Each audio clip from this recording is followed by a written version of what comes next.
안녕하세요. 양자 컴퓨터와 코인의 시대 제이슨입니다. 지난주 대비 이번 주 AI 소프트웨어 관련 관심 종목 주가 현황을 보면 이번 주는 그동안의 상승 피로감으로 잠시 쉬어가는 한 주였다고 봐도 될 것 같습니다. 대부분의 종목이 다소 조정을 받았는데요. 12일 새벽에 연준 CPI가 예상치에 부합하다는 발표가 있었고, 미국 경제가 아직은 강하다는 신호가 나온 이후에 다시 조금은 회복하고 있는 모습을 보이고 있기는 합니다.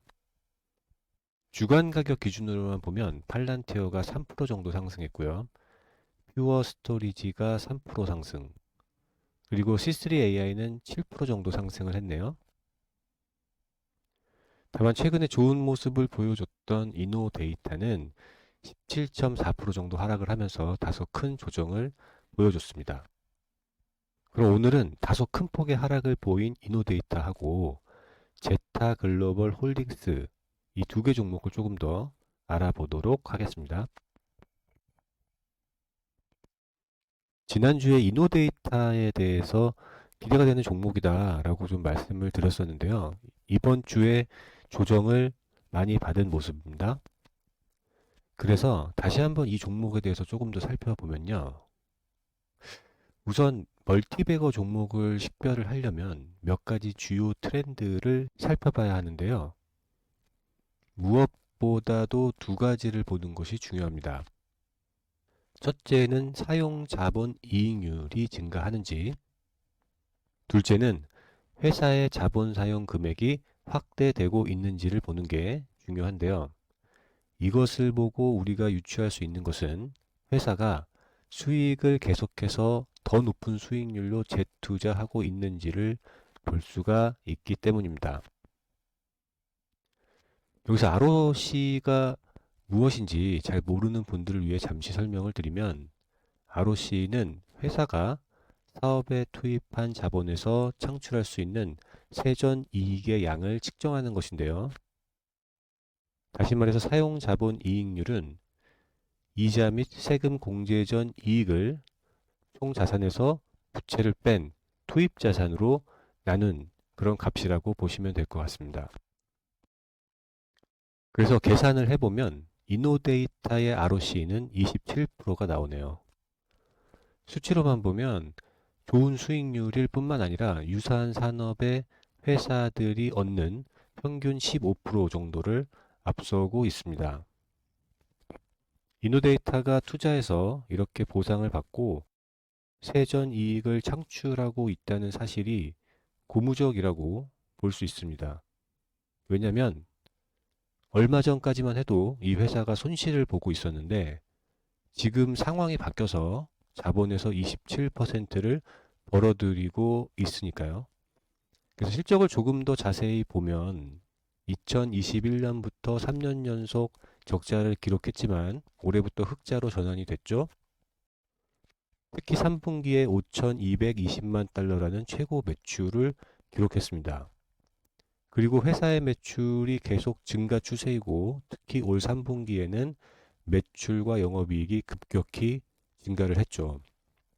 퍼도 다른 종목 대비해서 그렇게 높은 편이 아니다 라고 말씀을 드렸고 EPS, BPS 모두 증가 추세에 있습니다.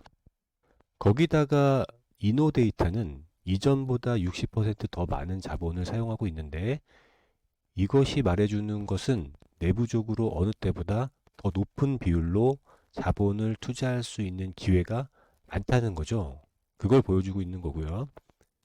이것은 대체로 멀티배거 종목의 공통적인 특성이다라고 말씀을 드릴 수 있을 것 같아요.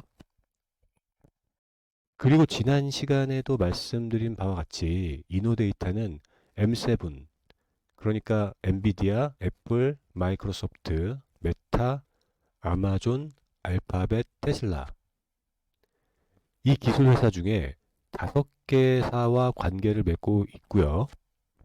특히 아마존, 구글, 메타, 마이크로소프트가 2025년에 카펙스, 자본 지출이 약 3천억 달러, 26년에는 카펙스 3,370억 달러에 이를 것으로 예상이 된다는 보고서를 모건 스탠리가 발표를 했죠.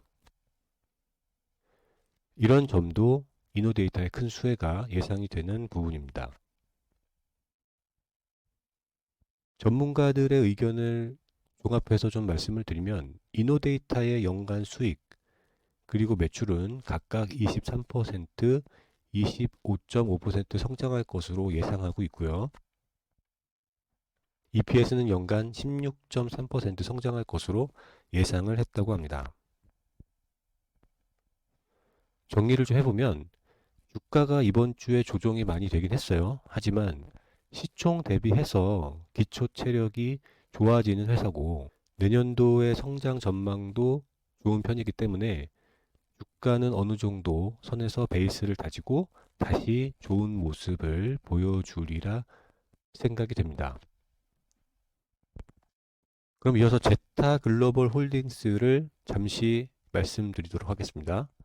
제타 글로벌 홀딩스는 미국과 전 세계 기업의 소비자 인텔리전스와 마케팅 자동화 소프트웨어를 제공하는 옴니채널 데이터 중심 클로우드 플랫폼 운영 회사라고 합니다. 이 회사의 제타 마케팅 플랫폼이 수십억 개의 데이터를 머신러닝 알고리즘 그리고 데이터 세트를 활용해서 분석을 하고 소비자의 의도를 예측한다고 하고요. 또 다양한 데이터를 수집, 분석, 정제해서 소비자의 신원, 프로필 특성, 행동 및 구매 의도를 예측한다고 하네요. 한마디로 소비자 데이터를 분석해서 주요 고객들에게 마케팅과 광고 전략을 컨설팅 해주는 회사라고 볼 수 있을 것 같습니다. 이 회사의 시가총액은 지금 기준으로 51억 1천만 달러고요. 부채 대 자본 비율이 0.41, 유동자산 비율은 3.32, 신속자산 비율은 3.32로 나옵니다.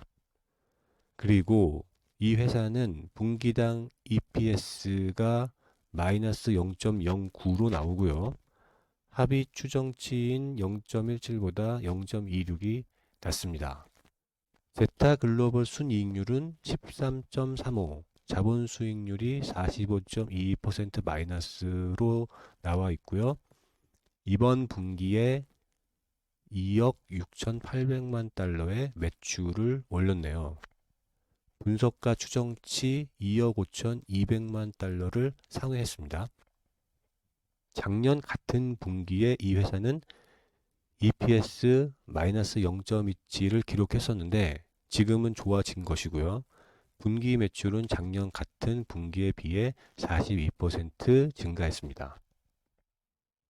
중간 정리를 좀 하면 적자 기업이긴 하지만 적자 폭이 줄어들고 있고요. 매출도 분기별로 증가하고 있습니다. 그리고 최근에 IPG 인수로 사업을 확장하는 것도 보이고 고객사도 늘어나고 있는 좋은 모습을 보여주고 있어요. 다만 최근에 컬퍼 리서치가 발표한 보고서 이후에 단 하루 거래일 동안 주가가 37% 폭락했다고 합니다. 11월 21일 경이고요. 그 보고서에서 일부 회사 임원들이 수익을 빼돌리고 여러 가지 사기 행위를 했다고 하고요. 회사가 양방향 계약 및 사기적 관행을 사용해서 수익을 인위적으로 부풀리고 투자자를 오도했다고 비난했네요. 주주 권리회사인 하겐스 버먼이 제타 글로벌이 실제로 사기 행위에 관여하고 투자자를 오도했는지 확인하기 위해서 컬퍼 리서치가 제기한 주장을 조사하고 있는 중이라고 합니다. 투자자들을 대리하는 로펌인 하겐스 버먼의 파트너인 리드 캐서린이라는 분은 만약 이것이 사실로 입증이 된다면 제타의 행동은 심각한 증권 사기를 구성할 수 있다라고 말했다고 하네요. 개인적으로는 이 사실이 정말이든 아니든 아직은 그렇게 투자 메리트가 있는 종목이라는 생각은 들지는 않습니다. 일부 방송에서 굉장히 긍정적인 전망을 많이 했었고요. 그래서 저도 관심을 가졌었는데, 개인적인 생각으로는 업종의 특성상 경쟁사와 차별화를 계속 유지하기가 쉽지 않은 섹터이고, 언제든 시장 지위가 바뀔 수 있는 분야라고 보여지고요. 더욱이 지금은 아직 적자 종목이고 실적을 동반하고 있다고 보기에는 무리가 있기 때문에 지금 투자하기보다는 계속 지켜보면서 그리고 공부를 하면서 투자 시점을 조율하는 것이 필요한 종목이라고 보여집니다.